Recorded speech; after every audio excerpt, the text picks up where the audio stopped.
Hello students, good evening. आज का जैसा कि आपको बताया गया कि 6 बजे से आज का हमारा मेन टॉपिक है टीईटी स्पेशल मैथ के लिए। और इसमें हम जानेंगे प्रीवियस ईयर में आए हुए क्वेश्चंस के बारे में कि प्रीवियस ईयर में जो भी क्वेश्चंस हमारे आए थे उनको डर की निगाह से ना देखकर उनको हम सॉल्व करें, कैसे सॉल्व करें ये चीज़ हमें देखना है। तो इसके साथ साथ जो भी लोग लाइव हैं, बहुत अच्छी बात है। Priyanka Thakur ji, good evening. सभी को गुड इवनिंग। जो भी लोग लाइव आए हुए हैं, बहुत समय से जुड़े हैं आप, अभी बहुत से लोग जुड़ने बाकी हैं। बाकी फेसबुक पर जो भी लोग हैं 2 मिनट का जरा हम वेट करेंगे, क्योंकि फेसबुक पर जो भी लोग हैं लाइव देख रहे हैं उनसे मैं कहना चाहूँगा कि अधिक से अधिक लोगों को आप शेयर कर दें। बस 1 मिनट का काम है, आपके शेयर करते ही मैक्सिमम लोग जुड़ जाएंगे, जिससे कि हमें ज़्यादा से ज़्यादा लोगों तक ये जानकारी पहुँचाने में बहुत ही आसानी होगी और उन्हें भी बताने में बहुत आसानी होगी। 1 मिनट मैं भी शेयर करता हूं, आप भी शेयर करें। Good evening Sumit Kumar ji, Shailendra Yadav ji, good evening, very good evening. मैं शेयर करता हूं, आप भी शेयर करें।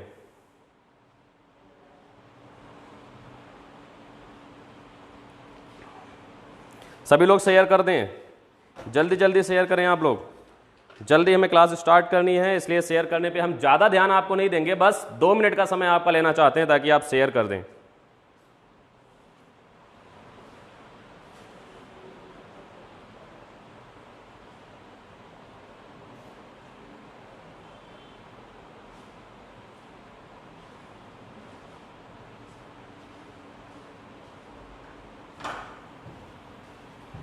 बस 1 मिनट का समय, क्लास स्टार्ट करते हैं।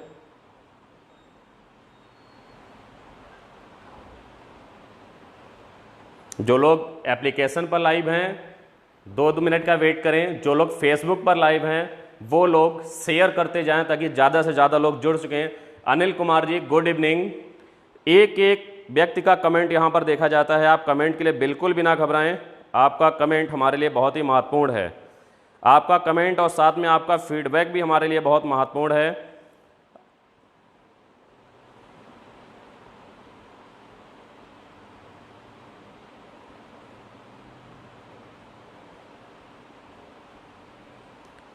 जल्दी जल्दी शेयर कर दें, फिर हम अपनी क्लास स्टार्ट करते हैं। और आज का मुद्दा मत भूलिएगा, आज का टॉपिक है कि पिछले टीईटी में जो भी आए हुए हैं। शीतल ठाकुर जी नमस्कार, बहुत अच्छा लगा किसी ने हिंदी का भी प्रयोग किया। हमारी मातृभाषा है, मदर टंग हमारी।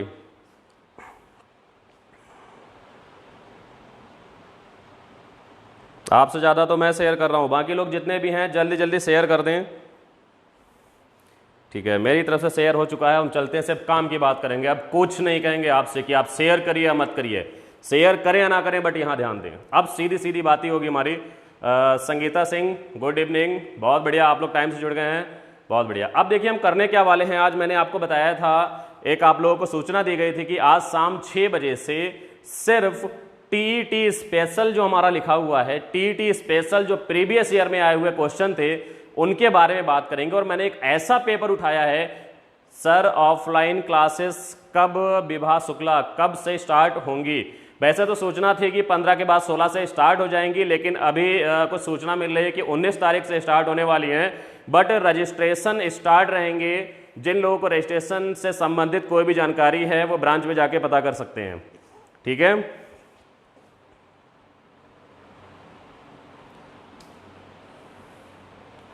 सारंग गोयल जी, हेलो सर। फेसबुक पर जो भी लोग फेसबुक पर भी कमेंट करेंगे वो भी मुझे यहाँ दिखाई देता है, जो लोग हमारी एप्लीकेशन पर करेंगे वो भी दिखाई देता है। तो स्टार्ट करते हैं। अब कल आप लोग क्या करेंगे, आज का दिन तो हमारा पहला दिन था, इसलिए पहले से हम आपको ये पेपर नहीं दे पाए, लेकिन आगे से आपको पेपर भी मिल जाएगा। कल सुबह से हम क्या करेंगे, आप लोग जहां जहां लाइव देख रहे हैं फेसबुक वाले लोग, मैं आप लोग को बताना चाहता हूं, जो भी लोग लाइव देख रहे हैं वो लोग इसको चैनल को सब्सक्राइब कर लें आप लोग, क्योंकि कल जब हम इसकी पीडीएफ डालेंगे या कल जो हम क्वेश्चन पेपर डालेंगे कि प्रीवियस ईयर में जो क्वेश्चन हम सॉल्व कराएंगे वो कौन कौन से क्वेश्चन होंगे, आप डायरेक्टली क्वेश्चन देख लेंगे। आज तो मैं यहाँ लिख के करा दूंगा, आपको क्वेश्चन की टेंशन नहीं लेनी है। जितने भी क्वेश्चन होंगे आपको सामने लिख के करा दिए जाएंगे। बाकी बचे हुए क्वेश्चन अगर कल से अगर हमारे पास ये पेपर होगा तो हम ज़्यादा से ज़्यादा क्वेश्चन करा पाएंगे। आपके सामने आपका पेपर प्रिंट रखा होगा, आप फोटो स्टेट निकलवा लेंगे उसका, और फिर क्लास का और भी ज़्यादा मजा आएगा। ठीक है, स्टार्ट करते हैं हम। देखिए हमारा सबसे पहला क्वेश्चन है, और आज जो हम लेने वाले हैं वो हम लेने वाले हैं टीईटी 2019 के पेपर के मैथ के क्वेश्चन। टेट 2019 के मैथ के पेपर हम लेने वाले हैं। फेसबुक पे जो लोग लाइव हैं उनसे मैं कहना चाहूंगा कि आप एक बार फिर शेयर कर दें, जितने भी लोग देख रहे हैं शेयर कर दें ताकि ज़्यादा से ज़्यादा लोग देख पाएं। अब मैं पहला क्वेश्चन लिखता हूं, किसी आयताकार खेत का विकर्ण 17 मीटर है, 17 मीटर है तथा परिमाप 46 मीटर है, 46 मीटर है, तो खेत का क्षेत्रफल क्या होगा। देखिए ये आया हुआ क्वेश्चन है टीईटी 2019 में। मैं इस सवाल को कितनी देर में करना सिखाता हूं, पहले तो मैं वो करके दिखाऊंगा, फिर आप अचंभे में कहेंगे सर ऐसा कैसे, तो उस कैसे को भी सॉल्व कराया जाएगा। मुझे इतना पता है कि यहां पर ये एक आयताकार खेत है और ये इसका विकर्ण 17 है। विकर्ण 17 तभी हो सकता है जब एक भुजा 15 और एक भुजा 8 हो, तो 15 8 120, ये रहा इसका क्षेत्रफल। बस खत्म सवाल फिनिश। अब क्यों क्या कैसे आपका जो आता है वो मैं सब समझ रहा हूं, उसको हम सॉल्व करेंगे। क्योंकि आप कहोगे सर आपने तो क्षेत्रफल का कुछ इस्तेमाल ही नहीं किया। नहीं करता, मुझे जो सबसे सस्ता रास्ता मिलेगा मैं उसे इस्तेमाल करूंगा। उसने ये कहा कि क्षेत्रफल के नियम लगाओ, उसने कहीं पर भी ये नहीं कहा है कि क्षेत्रफल के नियम को फॉलो करो, कुछ नहीं। उसने कहा है कि सिर्फ 4 ऑप्शन में से एक लगा दीजिए, आपका आंसर सही है। मेरा आंसर आ गया। अब हम ये आपको बताना चाहते हैं कि आखिर ऐसा कैसे हुआ, ये क्षेत्रफल का सवाल और खत्म इतनी देर में। ये 8 कहां से आया, 15 कहां से आया, ये सोचने के लिए थोड़ा सा ध्यान दीजिएगा। अब मैं इसको डिटेल से बताता हूं। हमारा आंसर 120 आ चुका है। डिटेल में जानने के लिए हमसे क्वेश्चन ने ये कहा कि ये रहा, ये है 17 और परिमाप जानते हैं बच्चों क्या होता है, परिमाप चारों तरफ की माप। अगर हम यहां से चले, यहां आए और फिर यहीं आ गए, तो ये टोटल दूरी जो हमने चली वो 46 चली। और 46 जो दूरी हमने चली थी बच्चों, तो उसमें ये लंबाई, ये चौड़ाई और ये चौड़ाई। मैं यहां से चला तो एक लंबाई, यहां से चला तो एक चौड़ाई, यहां से चला तो 2 लंबाई और एक चौड़ाई, और फिर वापस आया तो 2 चौड़ाई और 2 लंबाई। यानी कि जो लंबाई और चौड़ाई का योग है, जो लंबाई और चौड़ाई का योग है उसका ये दुगना है। क्योंकि देखो लंबाई 2 हो रही है और चौड़ाई 2 हो रही है। 2+2l+b परिमाप आपने पढ़ा होगा, 2l+b, तो वही तो लगाते हैं। तो मैं थोड़ा सा बताना चाहूंगा, 2l+b बराबर क्वेश्चन कह रहा है 46। आप यहां से लिखना स्टार्ट करेंगे जब करेंगे तो, अगर आप क्षेत्रफल का इस्तेमाल करेंगे तो, और यहां से आप जब करेंगे l+b बराबर, तो आपका आ जाएगा 46 का 2 से भाग लग जाएगा 23। अब देखिए यहां पर क्या कह रहा है कि 2 संख्याओं का योग कितना है, 23 है, और उनके वर्गों का योग कितना है, 17 है। यहां पर अब ये आपको लगाना पड़ेगा कि 2 संख्याओं का योग 23 है और उनके वर्गों का योग 17 है। वर्गों का योग 17 है और उनका योग 23 है। तो यहां पर क्या हो जाएगा, यह समीकरण 1 बन जाएगा। इनके वर्गों का योग करेंगे हम, l+b के वर्गों का योग करेंगे तो वो 17 निकल कर आएगा। ये निकल कर आएगा। समीकरण बनाएंगे, बहुत लंबा चौड़ा करेंगे, लेकिन आपको इतना लंबा काम नहीं करना। अब मैं आपको डायरेक्टली बता देता हूं कि हमारा 8 कहां, अभी इसमें यह सवाल चौथाई हुआ है, अभी बहुत लंबा जाएगा। अब मैं डायरेक्टली बता देता हूं कि आपको कैसे 8 लाना है, इसकी लंबाई और चौड़ाई को, और कैसे 15 लाना है। देखिए पाइथागोरस प्रमेय कितने लोगों ने पढ़ी है, कमेंट में यस लिखकर भेजें। कितने लोग जानते हैं पाइथागोरस प्रमेय के बारे में, जल्दी लिखकर भेजें, यस नो या कुछ भी लिखकर भेजें। पाइथागोरस प्रमेय कितने लोग जानते हैं? शीतल ठाकुर ने लिखा है यस, पुलकित ने लिखा है यस, सुमित कुमार ने लिखा है यस, आरती सक्सेना ने लिखा है नो। अभी आपको याद आ जाएगा जैसे मैं कहूंगा। पढ़ा तो है लेकिन आपको याद नहीं आ रहा होगा। ऐसा कोई नहीं है जिसने पाइथागोरस को नहीं पढ़ा हुआ है। संगीता नो, ठीक है। पाइथागोरस ने यह कहा था, अच्छा मुझे एक बात बताओ, ये क्या है? आयत है। आयत के 2 टुकड़े बीच से किए गए हैं, और अगर मैंने ये लाइन हटा दी तो भी ये सवाल हल हो जाएगा, और मैंने इसी से सवाल को हल किया है। मैंने जब ये लाइन हटा दी तो ये बन गया रेक्टेंगल, यानी कि समकोण त्रिभुज। ये बन गया समकोण त्रिभुज। हमें इस 46 की जरूरत भी नहीं पड़ेगी, हम 17 से ही सवाल को हल कर देंगे। क्यों कर देंगे? क्योंकि पाइथागोरस प्रमेय जो थी उसने बोला था कि समकोण त्रिभुज में 3 भुजाएं होती है। पहले समझ लीजिए फिर आंसर आ जाएगा। 3 भुजाएं होती है समकोण त्रिभुज में, लंब, आधार और कर्ण। लंब, आधार, कर्ण, ठीक है। सबसे बड़ी भुजा कर्ण होती है, सबसे बड़ी भुजा कर्ण होती है। लंब और आधार छोटे और बड़े हो सकते हैं। आप कहेंगे सर नहीं आधार बड़ा होता है, नहीं लंब बड़ा होता है। यहां लंब छोटा है कि नहीं है? देखने में छोटा लग रहा है और यहां आधार बड़ा है। लेकिन अगर इसी क्वेश्चन को ऐसे बना दिया गया तो सबसे बड़ी भुजा ये कर्ण हो गई, ये लंब हो गया, ये आधार, अब लंब बड़ा है। तो किसी भी चीज को पूरी डिटेल से पढ़ना चाहिए। और आप यहां पर देखिए कि ये लंब और आधार कभी भी बदल सकते हैं लेकिन कर्ण नहीं बदलेगा, कर्ण इकलौता रहता है। तो पाइथागोरस ने यह समीकरण दी थी कि लंब का वर्ग और आधार का वर्ग का योग इसके कर्ण के योग के बराबर होता है। या इस भाषा में कहें कि किसी भी समकोण त्रिभुज की सबसे बड़ी भुजा का वर्ग उसकी शेष 2 भुजाओं के वर्गों के योग के बराबर होता है। तो यहां पर कुछ कंडीशनें लिखवाई गई थी। वो कंडीशन क्या थी? जैसे लिखवाया गया था 3, 4 और 5 2 भुजाओं का वर्ग। ये सभी ने पढ़ा होता है, कोई भी ऐसा बच्चा नहीं है जिसने कक्षा 8 पास नहीं किया है। और कक्षा 8 पास किया है तो इसको जरूर पढ़ा होगा, बस मन से पढ़ने की बात होती है अगर याद रहा कि नहीं रहा। ये वाला याद आया कि नहीं आया? ये बताओ, ये वाला याद आया कि नहीं आया? जिन लोगों ने नो लिखा है वो इसको बताएं। सबसे छोटा यही बताया जाता था, ये याद आया कि नहीं आया? कमेंट करके बताइए। अगर हम इस 3 का वर्ग करें तो 9 आएगा, इस 4 का वर्ग करें तो 16 आएगा, इस 5 का वर्ग करें तो 25 आएगा। आरती को देखो याद आ गया जी, संगीता को भी याद आ गया, यस वेरी गुड। तो ये बताया जाता था कि इन 2 भुजाओं का वर्ग करो, यहां 16 आया, यहां 9 आया, दोनों को जोड़ दो 25 हो जाएगा। देखिए इसके वर्ग के बराबर है। ये पाइथागोरस प्रमेय थी। पाइथागोरस प्रमेय ये थी कि सबसे बड़ी भुजा का वर्ग शेष 2 भुजाओं के वर्गों के योग के बराबर होता है। 2 भुजाओं का वर्ग किया तो 4 का 16 आया, 3 का 9 आया, 9 16 25 और ये 25 बराबर। और ऐसे बहुत सारे एग्जाम्पल हमें दिए जाते थे और खास करके याद करने को दिए जाते थे। जो लोग फेसबुक पर भी देख रहे हैं उन लोगों को भी मैं बताना चाहूंगा कि आपके भी कमेंट देखे जा रहे हैं, आप जो कहेंगे वही किया जाएगा। आप भी अपने कमेंट, अपनी राय या जो कहना चाहते हैं लिख के भेज सकते हैं। देखिए हमने 3 और 4 तो देख लिया। ऐसी कुछ फिक्स कंडीशन थी, शैलेंद्र यादव यस, ऐसी कुछ फिक्स कंडीशन थी जो कुछ ही थी और हमें याद करवाई जाती थी। मैं लिख के बताता हूं, जिनमें से एक कंडीशन तो 3 4 5 देख लिया आपने, और ये रेशियो 3 4 5 में भी होता था। इसके बाद में 6, 8 और 10। 6 का वर्ग 36, 8 का वर्ग 64, 10 का वर्ग 100, 36 और 64 100, ये भी देखिए बराबर आ रहा है। एक ये कंडीशन बताई जाती थी। इसके बाद एक कंडीशन आती थी 9, 12 और 15। 9 का वर्ग 81, 12 का वर्ग 144 और 15 का वर्ग 225। तो ये देखिए 81 अगर इसमें जोड़ेंगे तो 4 1 5, 8 4 12 का 2 बचा 1 2, 225 आया, निकल के नहीं आया। तो उसी समय एक चीज और भी याद कराई जाती है। ये तो पढ़ाते समय ध्यान रहता है कि नहीं रहता है, लेकिन मैं जब पढ़ाता हूं तो मैं कभी क्षेत्रफल को क्षेत्रफल पढ़ाता ही नहीं हूं। क्यों बताएं? क्षेत्रफल लंबाई गुना चौड़ाई होता है। मेरा खेत है, कोई मुझे बताएगा कि मैं एक परिक्रमा करके आऊंगा तो उसे परिमाप बोलेंगे। कहने की भाषा का फर्क है, सिर्फ ध्यान से देखिए।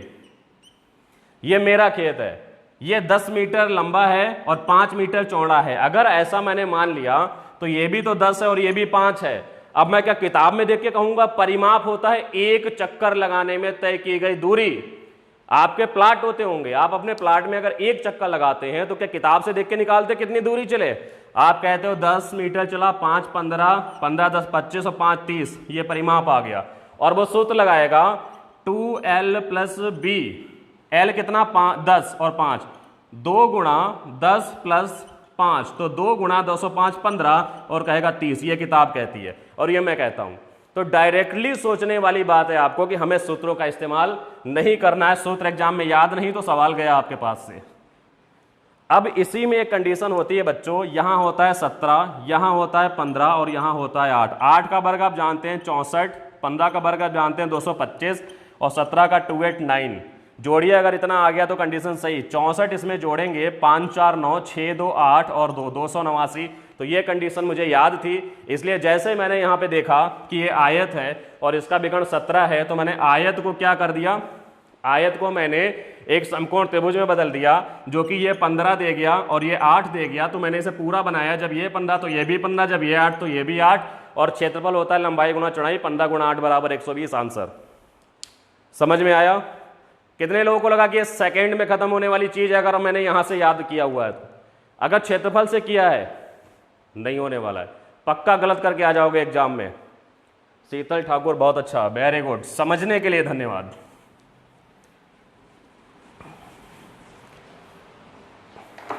परीक्षार्थी परीक्षक से महान क्यों होता है पता है? मैं समझा तो रहा हूं कि समझने वाला भी तो दिमाग लगा रहा है, यहां से थोड़ा सा लोड डाल रहा है तब समझ रहा है ना, इसलिए समझने के लिए धन्यवाद। अब देते हैं हम दूसरे क्वेश्चन की तरफ आते हैं।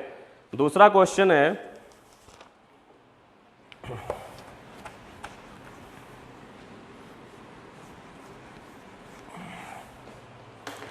दूसरा क्वेश्चन है कि 2 की पावर -1, ये क्वेश्चन ने बहुत लोगों को परेशान किया था, और इसकी भी पावर -1, और ये क्वेश्चन था, फिर पूछा गया था कि सरलीकरण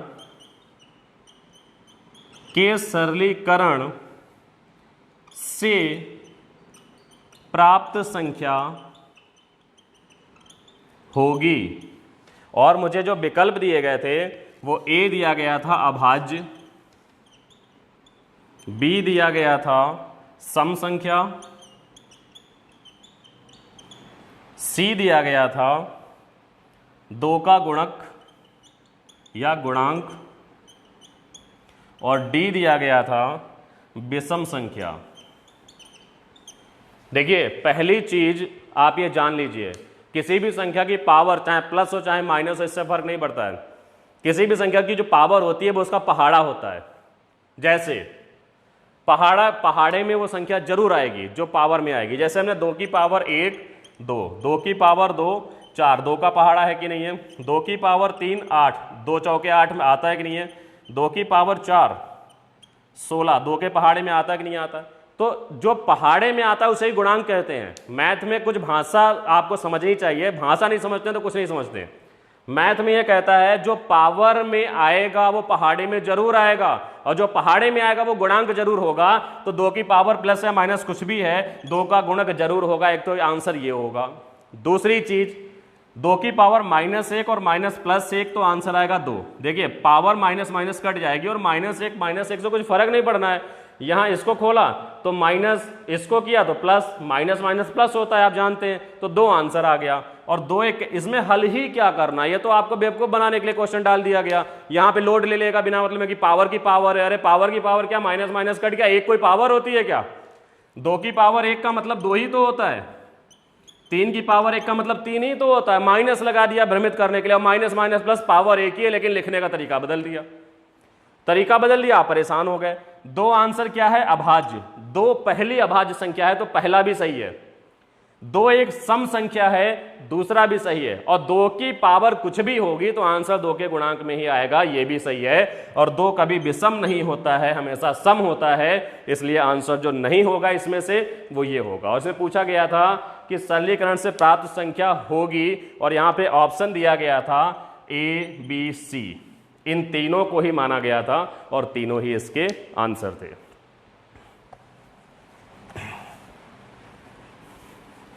बढ़ते हैं अगले क्वेश्चन की तरफ।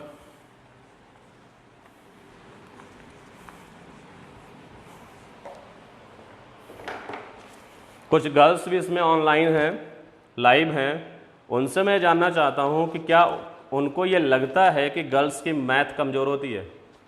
कोई ऐसा भी महान व्यक्ति है जिसे बात लगती है, और ले गई तो ईमानदारी से, आज के बाद नहीं लगेगी। ईमानदारी से लिखना यस या नो। शीतल ठाकुर नहीं, बहुत बढ़िया। बाकी लोग भी, लेकिन जिसको लगता है वो ईमानदारी से। देखो आरती सक्सेना ने यस लिख दिया, मुझे पता था दिन वाली क्लास में लड़की पढ़ती है, मैं जानता हूँ। Priyanka Thakur yes, Sangeeta Singh yes, very good. देखिए लड़कियों में से 4 में से 1 ने कहा नहीं, 3 ने कहा यस, यानी कि 75% लड़कियों को लगता है। अब कहेंगे सर 75 कैसे निकाल दिया? भाई 4 में 1 ने मना कर दिया, तो 3 ने हाँ कहा कितने में से, 4 में से, इंटू 100, ये रहा 25, अब 25 दिया 75%। यानी कि 75% लड़कियों ने ये माना है हमारे इस सर्वे के अनुसार, जितने कमेंट आए हैं, कि उन्हें मैथ से डर लगता है, यानी कि उन्हें लगता है कि लड़कियों को मैथ नहीं आता है। ये किसने कह दिया? यही तो सबसे बड़ा भ्रम है कि आप मैथ से दूर जाते हैं। मैथ तो लड़कियों को ही ज़्यादा आता है अगर वो मैथ सीखने पर आ जाएं तो। अब देखिए क्या है अगला क्वेश्चन, 3 नंबर, निम्न में से कौन सा कथन सही है? देखिए आपसे क्वेश्चन क्या कहा गया है कि कोई एक कथन सही बताना है, जिसमें से पहला ये है कि सबसे छोटी संख्या,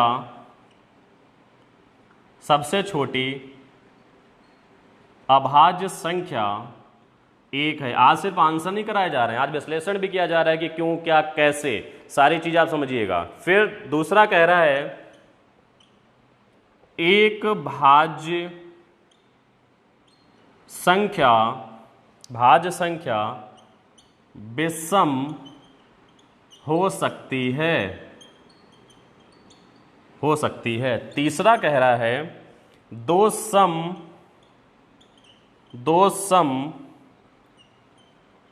अभाज्य संख्या नहीं है। 4 कह रहा है दो अभाज्य, इन सभी पेपरों को आप अगर पेपर रखे हो तो मिला लीजिएगा, सेम क्वेश्चन है। दो अभाज्य संख्या का योग, आप इसके साथ में हल भी करते रहा करो जब मैं लिखता हूं तो, योग फल सदैव अभाज्य संख्या होती है। अब इनमें से ये बताना है कि कौन सा कथन सही है। क्वेश्चन कह रहा है कि निम्नलिखित में से कौन सा कथन सही है, तो देखते हैं कौन सा कथन सही है।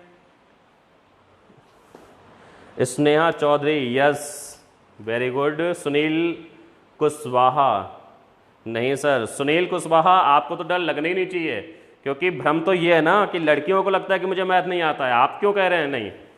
आपको तो डर लगना ही नहीं चाहिए, स्वाभाविक है नहीं लगना चाहिए। बहुत बढ़िया नहीं लिखने के लिए। अब देखिए कह रहा है सबसे छोटी अभाज्य संख्या 1 है, नहीं। अभाज्य संख्या वो होती है जिसके 2 फैक्टर होते हैं, इसका तो एक ही फैक्टर, ये सिर्फ 1 से ही विभाजित होगा, तो इसलिए ये अभाज्य संख्या नहीं है। 1 जो है ना तो भाज्य है ना अभाज्य है, 1 को भाज्य और अभाज्य दोनों में नहीं लेते हैं, तो ये आंसर गलत है। एक अभाज्य संख्या विषम संख्या हो सकती है, एक अभाज्य संख्या विषम संख्या हो सकती है।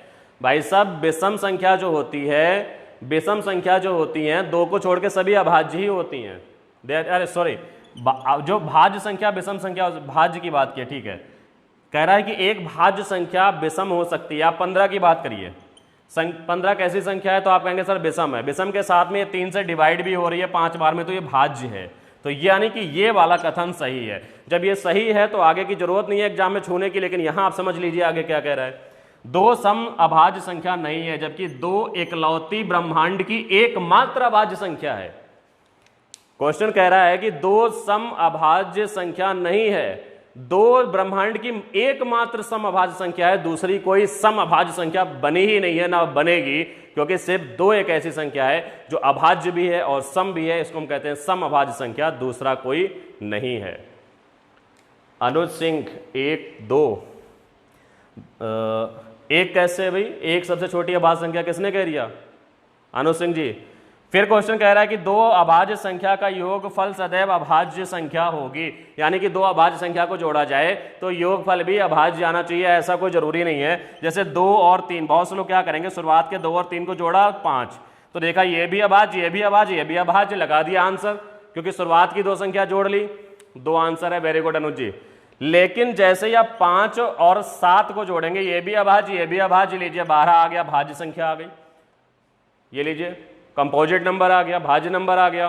तो यहां से हमें करना क्या है, पहले जोड़ के देख लेना है, और खाली सिर्फ पहली संख्या नहीं जोड़नी है। 2 तो एक सम भी तो है ना, ध्यान तो देखिए, 2 एक सम है यहां पर, तो सम और विषम जोड़ेंगे तो विषम ही आएगा, लेकिन दो विषम संख्याओं को जोड़ते हैं तो सम आता है, और जितनी भी अभाज्य नंबर हैं दो के सिवा सब विषम हैं। और एक थ्योरी हमारी ये कहती है कि दो विषम संख्याओं को जोड़ने पर अभाज्य संख्या पैदा होती है, सॉरी भाज्य संख्या पैदा होती है। तो यहां से ये कथन आप समझ गए होंगे क्या है, सिर्फ दूसरा आंसर इसका सही है।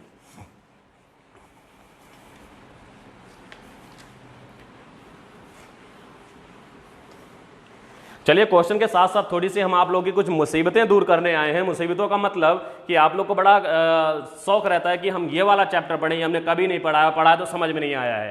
तो क्या आप लोग चाहते हैं कि आपकी कोई इच्छा है कि एक पर्टिकुलर कोई ऐसा चैप्टर हो जिसे आप लिखकर भेजें और वही कराया जाए? कितने लोग ऐसा चाहते हैं जरा बताएं, फेसबुक पर और व्हाट्सएप पे, दोनों जगह बताएं आप। यस लिखकर भेजिए। कितने लोग चाहते हैं कि कोई एक ऐसा चैप्टर है, मैंने बहुत बार पढ़ा है सर, मेरे समझ में नहीं आता है, मुझे आता ही नहीं है, या कभी पढ़ा नहीं है, पढ़ाया नहीं गया, ऐसा लगता है, चाहे अर्थमेटिक हो चाहे एडवांस हो, उससे कोई फर्क नहीं पड़ने वाला है। आप कमेंट करके लिखिए। अभी तक देखिए सिर्फ एक कमेंट आया, बाकी लोग सोच रहे हैं सर ने पूछ दिया तो कौन सा बताऊंगा, मुझे तो सभी नहीं आते हैं।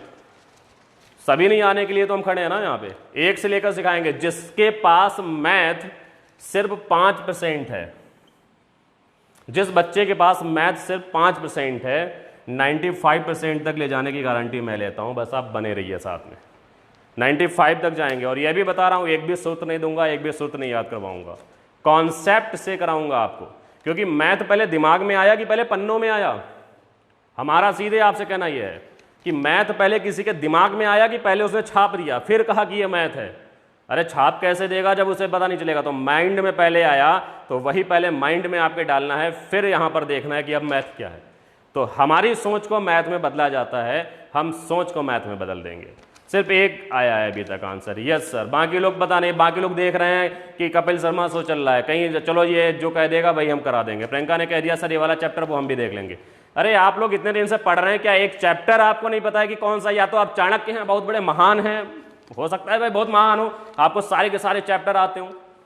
अनुज सिंह ने देखिए इतना कहने के बाद जो जबरदस्ती से लिखा है यस सर। अरे सभी लोग लिखिए यस और नो। आता है तो ठीक है, नहीं आता तो सीख के जाओगे, कुछ एक काम होगा। मैं अगला क्वेश्चन लिखता हूं, तब तक सभी लोग अपना रिप्लाई करें, जो भी लोग देख रहे हैं। लास्ट वाले दिन हम वही काम करने वाले हैं जो आप कहेंगे। जो चैप्टर आप कहेंगे वो चैप्टर कराऊंगा। 1 घंटे में खत्म होगा तो 1 घंटे में, 1.5 घंटे में खत्म होगा 1.5 घंटे में, और 2 घंटे में खत्म होगा तो 2 घंटे में खत्म करेंगे। 4 घंटे में खत्म होगा तो 4 घंटे में खत्म करेंगे। लेकिन उस चैप्टर के खानदान से जितने भी क्वेश्चन हैं वो आपके दिमाग से मिटा दूंगा। आप टेंशन मत लेना बिल्कुल भी। चैप्टर लिख के भेजिए, सिर्फ आपको क्या करना है, चैप्टर लिख के भेजना है। देखिए 2 लोगों ने भी भेजा है। बताइए, टीचर कहता है कि पढ़ो, ये हमारे देश में चल रहा है, इतने महान महान लोग हैं, पढ़ने से घबराते हो, टीचर खुल के कह रहा है। कभी कभी होता है ना, बच्चे टीचर से पूछते, टीचर भगा देता है, वहां मजा आता होगा आपको, तब कहते हैं कि सर ने बताया नहीं। और आज टीचर कह रहा है कि बताइए कौन सा चैप्टर नहीं आता। वो चैप्टर भविष्य में कभी आप नहीं भूलेंगे। इतना सुनहरा मौका आप खो रहे हैं और लिखकर नहीं भेज रहे हैं। चलिए अगला क्वेश्चन। एक बहुभुज के, आ गया बहुभुज का क्वेश्चन। देखिए सभी लोग गलती करके आए होंगे। एक बहुभुज के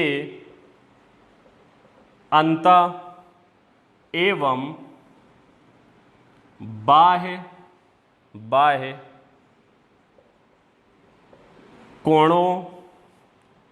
कोणों का अंतर 60 डिग्री है। पॉलीगन का क्वेश्चन है ये। तो बहुभुज की भुजाओं की संख्या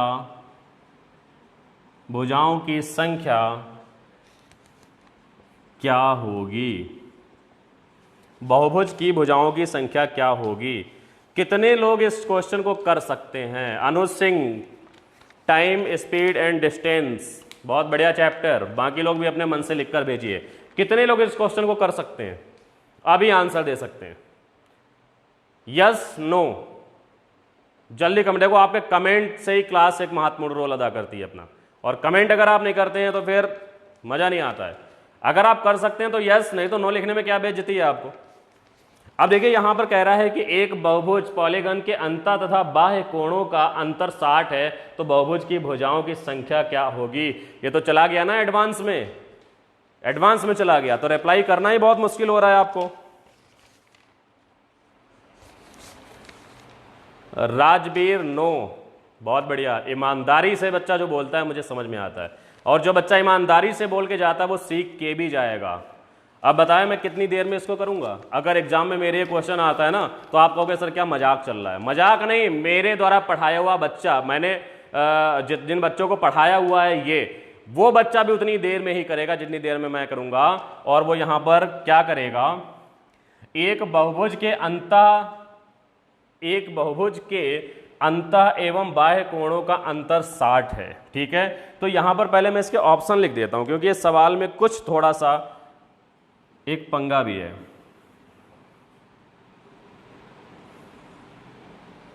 और बहुत इंपॉर्टेंट सवाल है, फिर बाद में मैं इसकी डिटेल भी आपको बताऊंगा।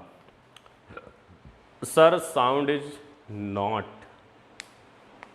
आवाज नहीं आ रही है। बाकी लोग जरा कमेंट करके एक बार बताइएगा आवाज आ रही कि नहीं आ रही है। आरती सक्सेना, राजवीर ने कहा है कि साउंड नो, आवाज नहीं आ रही है। अनुज सिंह, प्रियंका, बाकी लोग आप जरा कमेंट करके बताइए आवाज आ रही है या नहीं आ रही है।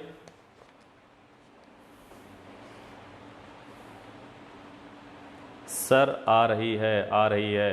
राजवीर जी आप एक बार जरा रिफ्रेश करें, एप्लीकेशन को रिफ्रेश करें एक बार, आप फिर से आए। पुलकित राजपूत आ रही है, देखो यहाँ पे पुलकित राजपूत जी का आंसर आ गया। पुराने स्टूडेंट हैं आपके, बहुत अच्छी तरह पहचानता हूँ मैं आपको।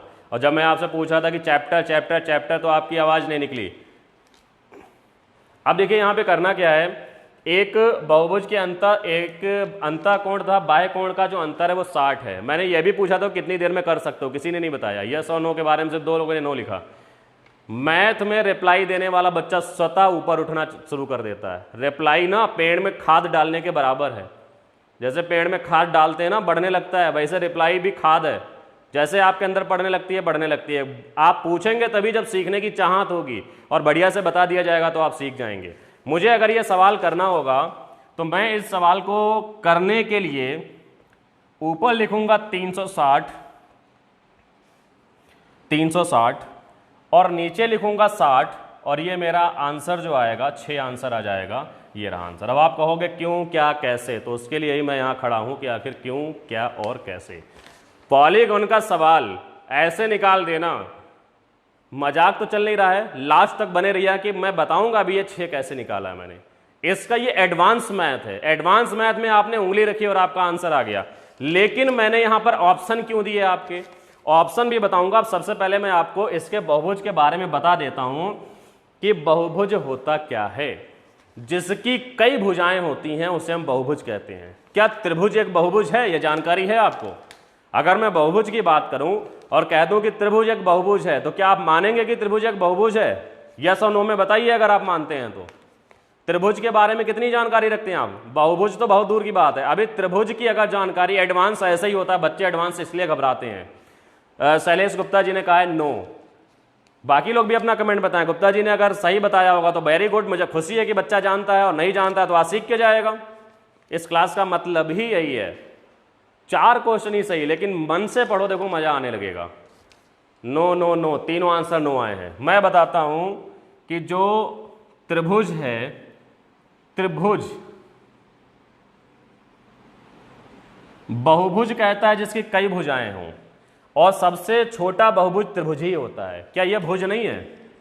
बहु माने बहुत सारे, लेकिन गुण इसका यह है कि यह भुज है जिसकी बहुत भुजाएं हैं। लेकिन यहां पर 3 भुजाएं हैं ना, 3 भी तो बहुत हैं, कम थोड़ी ना है। 3 हो गए, त्रिभुज, चतुर्भुज, पंचभुज, षटभुज, हेक्सागोन कहते हैं जिसे आप। तो आप एक बात बताइए, पहले मेन चीज होती है कितना बेसिक हम जानते हैं। ये आंसर ऐसे नहीं लिख दिया था मैंने 6 आंसर आएगा, ये सारी नॉलेज होनी चाहिए। त्रिभुज जो है वो त्रिभुज भी बहुभुज है, चतुर्भुज भी बहुभुज है, पंचभुज भी बहुभुज है, षटभुज भी बहुभुज है, सप्तभुज, अष्टभुज, नवम भुज, दसम भुज, एकादश, द्वादश, जितने भी भुज हैं सभी बहुभुज हैं। बहुभुज किसी एक पर्टिकुलर भुज का नाम नहीं है, बहुभुज एक चैप्टर का नाम है जिसके अंदर बहुत सारे भुज आते हैं। एक भुजा, दो भुजा, एक भुजा का तो भुज ही नहीं होता, 3 4 5 6 7 8 9 10 11 12। ठीक है, शैलेश गुप्ता, एक्सीलेंट सर। अभी आगे देखिए, अभी तो शुरुआत हुई है। अब देखिए यहां पे करना क्या है, अब मैं आपको थोड़ा सा इसके डिटेल में बताऊंगा क्योंकि ये एडवांस है। आप जब एडवांस बहुत अच्छे से हमसे सीख जाएंगे तो आपको अर्थमेटिक में डर नहीं लगेगा। जिन लोगों ने कहा था ना कि मुझे डर लगता है, यहां सूत्र नहीं लिखता हूं मैं, अभी जितने क्वेश्चन कराए हुए सूत्र नहीं लिखा है।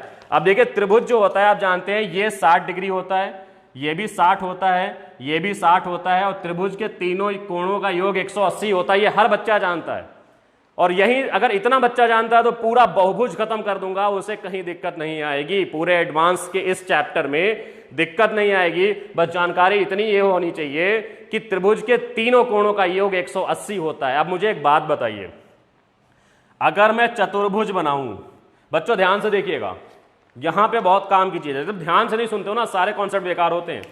अब यहां पे क्वेश्चन कह रहा है कि ये चतुर्भुज है, चतुर्भुज में आप जानते हैं कि चतुर्भुज जो है यहां पे 90 होता है, ये भी 90 होता है, ये भी 90 होता है, ये भी 90 होता है, पूरा मिला के ये जो होता है 360 का होता है। कितने का होता है? 360 का होता है। लेकिन इसको 360 का बनाने वाला कौन है? अगर मैं कह दूं क्यों 360 का होता है तो आप एक्सप्लेन नहीं कर पाएंगे, लेकिन ध्यान दीजिएगा, इसके अंदर अगर मैं त्रिभुज बना दूं तो एक त्रिभुज 180 का, दूसरा त्रिभुज 180 का, तो दो मिला के 360 के हो गए कि नहीं हो गए? इसके अंदर त्रिभुज देखिए, दो त्रिभुज, और याद रखिएगा जितनी भुजाएं होती हैं उससे दो कम त्रिभुज होते हैं किसी भी आकृति के अंदर। जितनी भुजाएं होती हैं त्रिभुज उससे दो कम होते हैं। अगर हम पंचभुज बनाते हैं, बच्चों ये एडवांस चल रहा है, थोड़ा सा दिमाग लगा लेना। ये मैंने पंचभुज बना लिया, इसकी भुजाएं 5 हैं, 1 2 3 4 5, लेकिन इसमें त्रिभुज कितने? अब मैं पूछ दूं कि ये पंचभुज के सभी कोणों का योग कितना है तो पसीना छूटना शुरू कर देगा, नहीं समझ में आएगा। इसका आप कह दोगे सर 180 है, इसका आप कह दोगे 360 है, लेकिन इसका 360 कैसे हुआ? 180 और 180 360। यहां त्रिभुज बनाओ, 1 2 3 त्रिभुज बन गए, 180 180 180, क्योंकि त्रिभुज के तीनों कोणों का योग 180 होता है। तो 18 18 18, इसका हो गया 540। समझ में आया कि नहीं आया? 540 हो गया। तो एक क्वेश्चन ये भी आता है कि पंचभुज के सभी कोणों का योग कितना होता है, तो वहां पे आप देखेंगे कि पंचभुज में त्रिभुज बना दिए 3, एक त्रिभुज 180 360 540, बड़ा इजी। पंचभुज में पहले हमने त्रिभुज बना के देख लिया कितने त्रिभुज हो रहे हैं। एक त्रिभुज 180 का मैंने क्या कहा था, अगर त्रिभुज का योग 180 आपको पता है तो पूरा पॉलीगॉन आपको यहां समझा दूंगा। और देखिए वही कॉन्सेप्ट चल रहा है कि नहीं चल रहा है कि एक त्रिभुज 180 180 180 और टोटल योग 540। अब मैं एक और चीज करने जा रहा हूं, देखिए ये जो एक स्ट्रेट लाइन होती है, जैसे इसको हम ये कहते हैं, और ये टोटल होता है बच्चों 180 का। ये टोटल जो होता है 180, ये स्ट्रेट लाइन जो होती है ये टोटल 180 की होती है। अगर इसके डिवाइडेशन कर दें, अगर एक 60 है तो एक 120 होगी।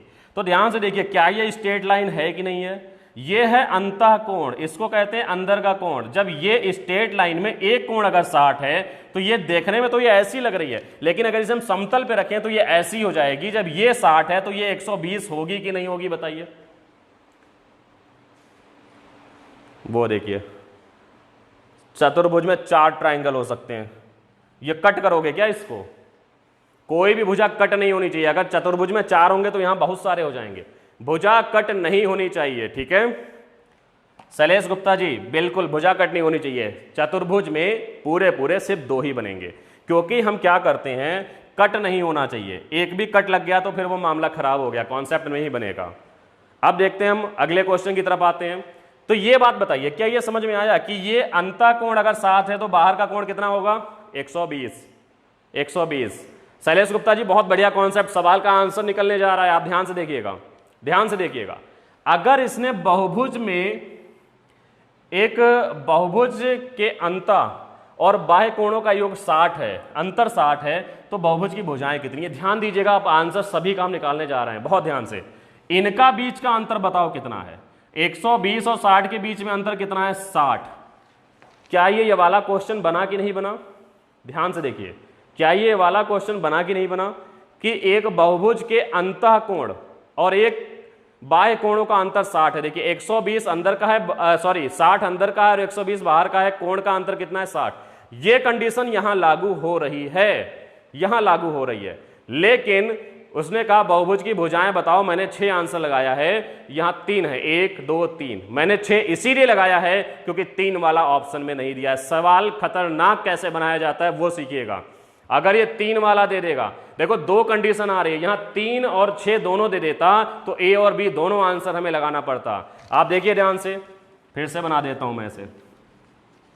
मैंने कहा कि त्रिभुज के जो अंदर का एक कोण होता है वो 60 होता है और स्ट्रेट लाइन 180 होती है। यहां से देखिए तो ये हो गया 120, अंतर 60 हुआ कि नहीं हुआ?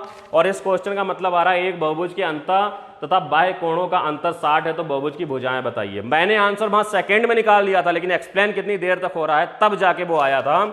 120 और 60 60, ठीक है। अब मुझे अगर इसकी 3 भुजाएं, हमें तो पहले ही पता है कि इसकी भुजाएं 3 है, लेकिन अगर ये 3 भुजाएं हमें निकालनी है, हमें नहीं बताया गया है त्रिभुज है, तो ये बताइए कि इसके बारे में बताइए कि यहां पर ये जो हमारा बाहर का है 120, जब किसी भी बहुभुज की भुजाएं ज्ञात करनी हो तो 360 को बाहर वाले कोण से भाग कर दिया जाता है। ये रहा बाहर का कोण 120, तो ये आ गया 3 भुजाएं। कितनी आ गई? 3। यहां भी देखिए, इसका इधर का 90 है तो इधर का भी 90 होगा। 360 को अगर बाहर वाले कोण से हमने भाग किया 90 से, तो भुजाएं कितनी आ गई? 4 आ गई। अब यहां हमें अभी कोण नहीं पता है कितना है, हमें यह पता है कि ये टोटल जो है 180 180 और 180 540 का है, और 540 में कोण कितने हैं? 1 2 3 4 5, पंचभुज है 5। 5 से भाग करेंगे तो 108 निकल कर आएगा। कितना आएगा? 108 आएगा। अगर अंदर का कोण 108 है तो फिर बाहर का कोण कितना होगा? 180 में से 108 घटाएंगे तो 72 आएगा। कितना आएगा? 72 आएगा। तो यहां से भी हम भुजाएं निकाल सकते हैं। इनका अंतर कितना है? 36 है इनका अंतर। तो 360 को अगर, सॉरी 36 नहीं, 108 72 36, ठीक है। 540 को हम जब इसके अंतर से भाग करेंगे तो इनका भी निकल कर आ जाएगा, ये 72 गया। अब षटभुज में क्या करेंगे? यही काम करेंगे हम षटभुज में। यहां से हमें एक कॉन्सेप्ट मिल गया। वो कॉन्सेप्ट क्या मिला कि किसी भी बहुभुज के बाहर वाले कोण से 360 को भाग करेंगे तो भुजाओं की संख्या निकलकर आ जाएगी, ठीक है। अब देखिए षटभुज अगर हम बनाएं,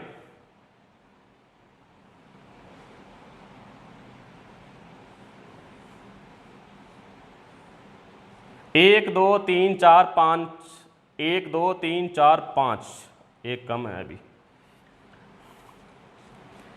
4 5 6,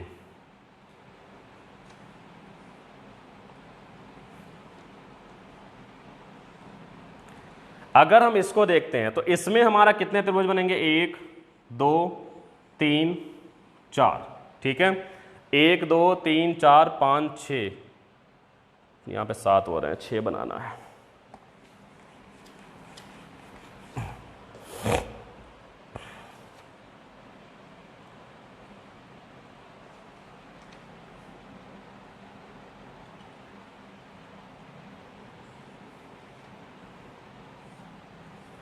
ये 6 हो गई। 1 भुज, 2 भुज, 3 भुज, 180 180 180 180, कितना हो गया? 720। एक कोण कितना हो जाएगा? क्योंकि 1 2 3 4 5 6 ऐसे निकल के आ रहे हैं, 6, तो वहां से हमारा निकल के आ जाएगा। तो इस प्रकार से आपने क्या देखा? आपने देखा कि जो बाह्य कोण होता है, बाह्य कोण से अगर 360 को भाग कर देते हैं तो हमारा आंसर निकल कर आ जाता है। जैसे कि आपने देखा 180 वाले में, उसी हिसाब से जब 60 का अंतर होगा 60 का अंतर होगा तो दो ही कंडीशन बनेंगी। एक तो ये बनेगी कि बाहर वाला 120 हो और अंदर वाला 60 हो। दूसरी कंडीशन बनेगी कि बाहर वाला 60 हो और अंदर वाला 120 हो। इन्हीं दोनों में नो अंतर 60 का है। ध्यान से देखिए, क्वेश्चन कह रहा है कि एक बहुभुज के अंतर तथा बाह्य कोणों का अंतर 60 है। इसमें भी 60 है, इसमें भी 60 है, दोनों कंडीशन है। बहुभुज तो हमें ज्ञात करना है, तो हम बना कैसे सकते हैं? तो हमने पहले 120 को 360 से भाग किया, तो यहां पे आया कि त्रिभुज, तीन भुजा वाला त्रिभुज। इसमें आंसर में नहीं था तो हमने इसको अप्लाई किया, ये 60 है। यहां अंतर यहां कितना है? 60 है। तो 360 को 60 से भाग किया तो आ गया 6 भुजाओं वाला, यानी कि ये षटभुज था। तो बस इतना सा कॉन्सेप्ट था, लेकिन इसको डिटेल से समझना आपका काम था। अब आते हैं अगले क्वेश्चन की तरफ। ये एडवांस है, थोड़ा सा भी अगर आप इसमें ध्यान देंगे तो आपको समझ में आने लगेगा। और जितना मैंने आपसे कहा है कि इतना लिख के ही आप हल करेंगे, जब कॉन्सेप्ट पूरा मिलेगा आपको चैप्टर तो आप इतना ही लिख कर करेंगे, इससे ज्यादा आपको मैं लिखने नहीं दूंगा।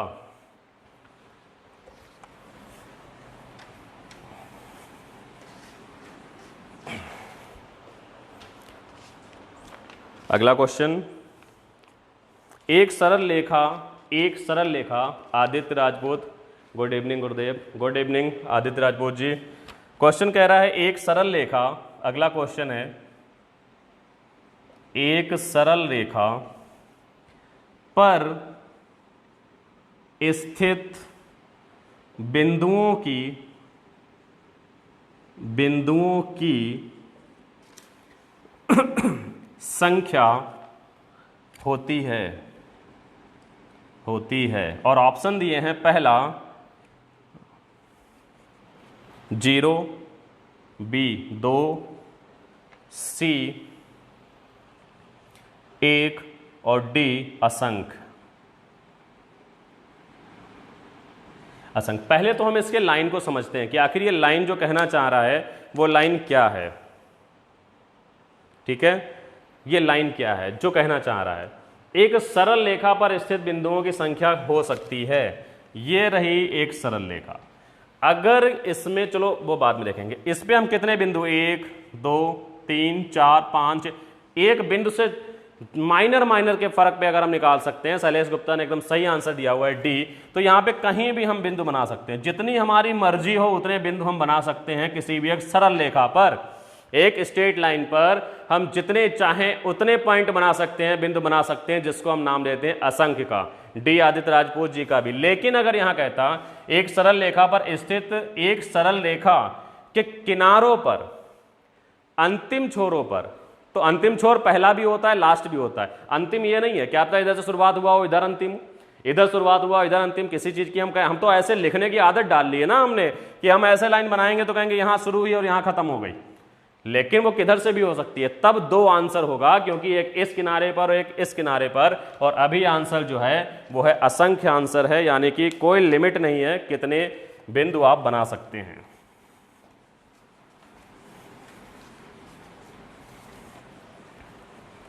अच्छा, इसी का अपोजिट अगर कभी पूछ ले, तो इसी का अपोजिट पूछ ले कि अभी तो आपसे पूछा कि एक सरल रेखा पर कितने बिंदु हो सकते हैं, लेकिन अगर उल्टा पूछ दिया, देखिए ये होता है, ये निकल के आता है चैप्टर के अंदर से। अगर कभी आपसे पूछ दिया कि एक बिंदु पर कितनी सरल रेखाएं होती हैं, तब आप क्या कहेंगे? ये एक बिंदु है और इस पर कितनी सरल रेखाएं हो सकती हैं, तो आप क्या कहेंगे? क्या करेंगे? शैलेश गुप्ता जी ने कहा है नो। कितनी हो सकती हैं? जितनी आप बना पाए। ये लीजिए, बस केंद्र से होकर गुजरनी चाहिए, जितनी चाहें आप बना लें। यहां पर एक बिंदु से होकर, आदित्य राजपूत जी नो नहीं होंगी, जितना आपका मन करे उतना आप बना ले। पॉइंट पर असंख्य रेखाएं खींची जा सकती हैं जो इसके दशमलव से, पॉइंट से गुजरनी चाहिए बस।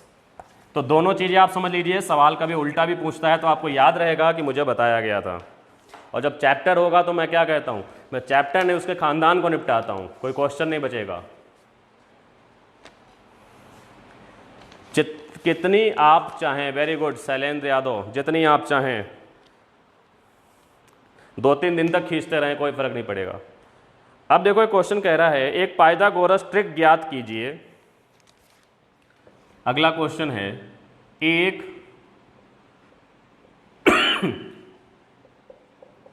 पाइथागोरस ट्रिक, जितने भी टैट, सुपर टैट, सी टैट वाले हैं, आप लोग पाइथागोरस ट्रिक एकदम ये समझ लें कि क्वेश्चन मिलने ही वाला है, एकदम रट के जाएं पाइथागोरस पर में, बहुत ज़्यादा पूछी जाती है। एक पाइथागोरस ट्रिक ज्ञात कीजिए,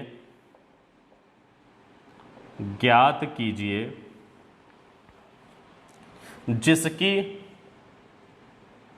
जिसकी सबसे छोटी संख्या, जिसकी सबसे छोटी संख्या 8 है। देखिए, एक पाइथागोरस ट्रिक इसने दे दिया, लेकिन यहां पर आप समझ ही नहीं पाए कि पाइथागोरस ट्रिक को हम कैसे इस्तेमाल करके देखेंगे। और उसने 4 ऑप्शन दिए मुझे। पहला ऑप्शन ए वाला जो है वो कह रहा है 8, 15 और 17। दूसरा दिया इसने बी, वो है 8, 9 और 10। तीसरा दिया सी, जो कह रहा है 8, 64 और 512। ठीक है। फिर दे रहा है डी नंबर 6, 8 और 10। यहां पर देखिए, पाइथागोरस प्रमेय जो हमें कहती है, पहले तो हमें उसको आना चाहिए कि पाइथागोरस कहता क्या। देखिए, पाइथागोरस का इसी पेपर में 2019 के पेपर में दूसरा क्वेश्चन है। तो आज आप ये भी जान लीजिए कि पाइथागोरस क्यों इंपॉर्टेंट है आपके लिए। दूसरा क्वेश्चन निकल कर आ गया। अनुज सिंह जी ने कहा है ए का आंसर, वेरी गुड। अब इसमें कह रहा है ए आंसर। अनुज सिंह जी यहां पर भी ध्यान दीजिएगा पाइथागोरस के लिए। अब देखो करना क्या है, लेकिन आपको मैं सिर्फ कोशिश कर रहा हूं भ्रमित करने की, बाकी आपके ऊपर है आंसर सही है गलत। क्योंकि एग्जाम में कभी कभी हम भ्रमित होते हैं, तो बच्चे को पक्का करना आदत होता है, हम भी भ्रमित करके देख लेते हैं कि वो डायरेक्शन सत्य है या गलत है। अब यहां पर देखो कह रहा है कि एक पाइथागोरस ट्रिक ज्ञात कीजिए जिसकी सबसे छोटी संख्या 10 है। मैंने पाइथागोरस के लिए कहा कि सबसे बड़ी भुजा का वर्ग शेष 2 वर्गों की भुजा के बराबर होगा। तो देखिए, 8 का वर्ग 64 और 15 का वर्ग 225 जोड़ा तो ये आ गया 289, और 17 का वर्ग किया सबसे बड़ी भुजा का तो 289। यहीं पे खत्म करना है इसे, हमें त्रिभुज बनाना ही नहीं है। सबसे बड़ी भुजा 17, इसका वर्ग 289, इसका 64, इसका 15, 289 आ गया। ठीक है। और इसमें सबसे छोटी भुजा 8 भी है। ये देखो क्या है, सबसे छोटी संख्या 8 है, तो ये आंसर हमारा सत्य है। अगर हम और किसी को चेक करना चाहें तो सबसे बड़ी भुजा 10, 10 का वर्ग 100, 9 का वर्ग 81, 8 का वर्ग 64, 4 और 1 5, 8 और 6 14, 145, jabki 100 होना चाहिए था, आंसर नहीं होगा। इनका वर्ग तो बनेगा नहीं 512 का। अब यहां पर देखिए 10 का वर्ग 100, 8 का वर्ग 64 और 6 का वर्ग 36, 36 और 64 100। आंसर यहां भी बन रहा है।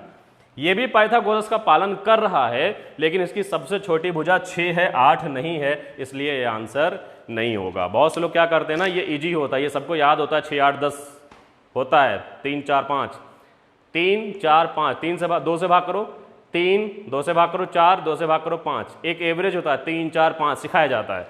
तो यहां से हम देखेंगे ये वाला हमारा आंसर निकल कर आएगा। ये क्लास अभी कई दिन तक चलनी है, आप लोग डेली का डेली आए और यही टाइम रहने वाला है। लास्ट में मैं वही कराऊंगा जो आप कहेंगे। सभी लोग एकदम लिखना स्टार्ट करें कि कितने चैप्टर चाहिए, कौन सा चैप्टर चाहिए, लास्ट वाले दिन कराया जाएगा। अगला क्वेश्चन है, दो संख्याओं का HCF 6 है, यानी कि दो संख्याएं हैं उनका HCF जो है वो 6 है, और एलसीएम जो है इनका, एलसीएम जो है एलसीएम है 432, और कह रहा है कि एक नंबर यानी कि फर्स्ट नंबर पहली संख्या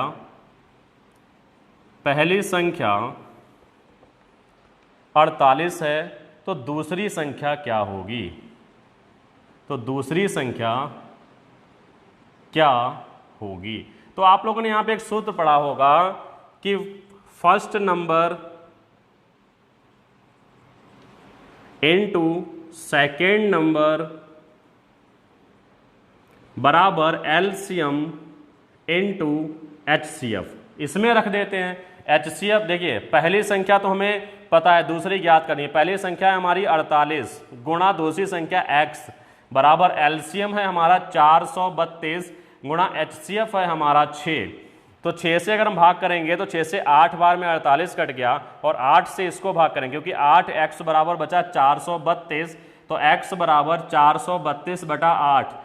8 से भाग करेंगे 8 पंचे 40 और 8 चौक 32, 54 हमारा आंसर निकल के आ जाएगा। लेकिन बच्चों एक बात बताना, आप देखिए संख्याएं जो हमें बताई गई हैं 6 और 432 बताई गई हैं, तो एक बात बताइए जो HCF है वो 6 है, वो कितना है 6 है। तो 6 के बारे में अगर हम बात करते हैं तो 6 जो पहली संख्या अगर 8 है तो 6 से डिवाइड हो रही है, तो दूसरी संख्या क्या होगी 48 से भी इसको अगर हम भाग करेंगे तो भी नहीं बनेगा। आप डायरेक्टली क्या करेंगे, first number second number LCM HCF और आपका आंसर आपके सामने है। निम्नलिखित में से कोई 3 मापों को लेकर, देखिए अगला क्वेश्चन है, बहुत ही अच्छा क्वेश्चन है।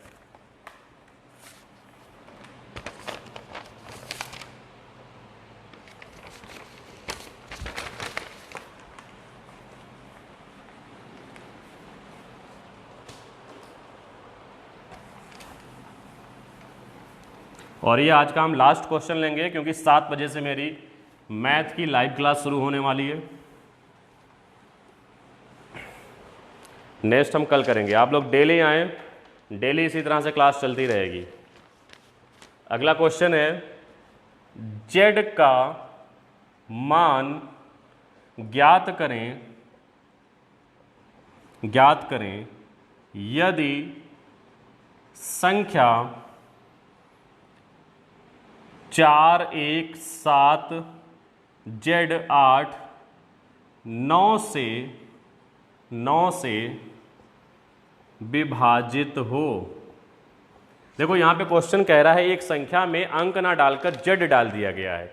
यहां पर Z, ये देखो 7 के बाद Z है और क्वेश्चन कह रहा है कि ये संख्या जो है 8 तक, 4 से 8 तक 41,700 कुछ है, Z है इसलिए पढ़ नहीं सकते। ये संख्या 9 से क्या है, पूरी तरह से डिवाइड है, 9 से पूरी तरह से डिवाइड है। अच्छा, तो 9 से जो संख्या पूरी तरह डिवाइड होती है, जो भी संख्या 9 से डिवाइड होती है उनके इन अंकों का योग भी 9 से विभाजित होता है। जैसे आप ध्यान से देखिए, अगर 18 9 से डिवाइड है तो 8 और 1 9, अगर 27 9 से डिवाइड है तो 7 और 2 9, अगर 36 9 से डिवाइड है तो 6 और 9, ठीक है। अगर 54 9 से डिवाइड है तो 5 4 9। 9 से जो संख्या डिवाइड होगी, 9 से जो संख्या डिवाइड होगी उनका योग भी आपस में 9 ऑटोमेटिक बन जाता है। जैसे आप 72 की बात करें, 72 9 से 8 बार में कटता है तो 7 और 2 9, उनका योग हो जाता है। तो यहाँ जोड़िए, 4 और 1 5, 5 और 7 12, 12 और 8 20, 12 और 8 20। तो 20 से बड़ी वो संख्या बताओ जो 9 से डिवाइड हो जाती है। तो आप कहोगे सर 27, तो 27 अगर 9 से डिवाइड हो जाता है तो कितना होना चाहिए, 7। तो यहां से जो Z गायब था, Z की जगह पर 7 होना चाहिए, Z की जगह पर 7 होना चाहिए। तो तभी 9 तियां 27 यहां पर कट जाएगा। आज का ये लास्ट क्वेश्चन था। तो इसी के साथ में अब मैं कुछ जानकारियां भी आपको दे दूं कि आप मेरा अगला बैच स्टार्ट हो रहा है, इसलिए क्लास ऑफ करना पड़ रहा है। लास्ट वाले दिन के लिए जो मैंने आपसे कहा है वो टाइम निर्धारित किया जाएगा, एक दिन पहले बता दिया जाएगा। आप अपने चैप्टर्स लिख के भेजिए कि आपको किस चैप्टर के बारे में पढ़ना है।